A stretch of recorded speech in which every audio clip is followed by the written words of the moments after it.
So ayan mga kadrama-rama, alam ko pong inaabangan nyo po no, yung next na mangyayari po dito sa Abot Kamay na Pangarap dahil sobrang nakaka-tense na nga po no, at saka nakaka-excite na nga din po talaga yung pinapakita talaga ni Director.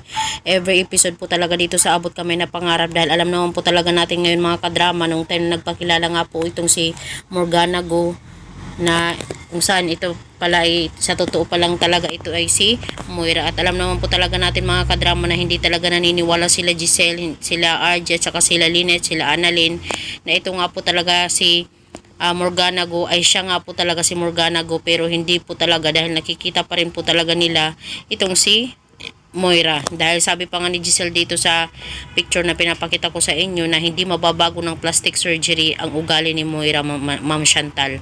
Alam ko na si Morgana ay si Moira, papatunayan ko yan sa iyo.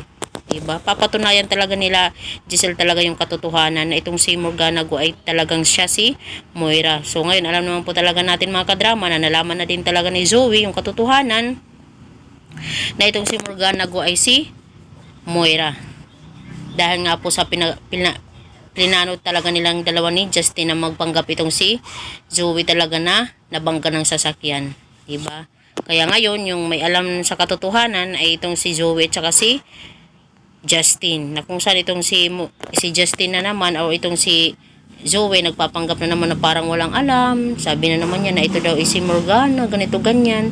Pero malalaman po talaga natin yan mga kadrama dahil actions speak louder than voice, diba?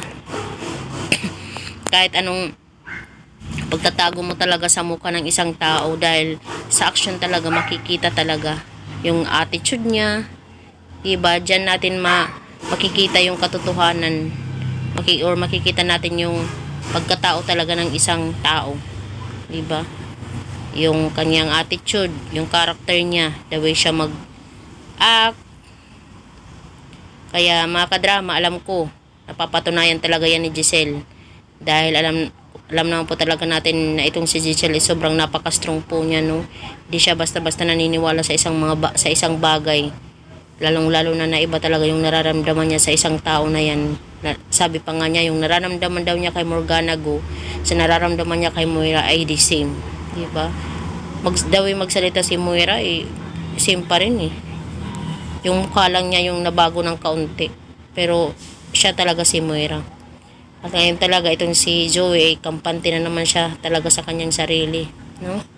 Dahil nalaman niya na buhay talaga yung mami niya.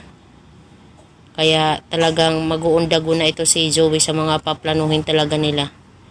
Dati sabi ni Miss Chantal, wag na daw sabihin yung katotohanan na siya si Moira para hindi siya masama sa mga pinaplano. Pero ngayon, okay na yan si Zoe.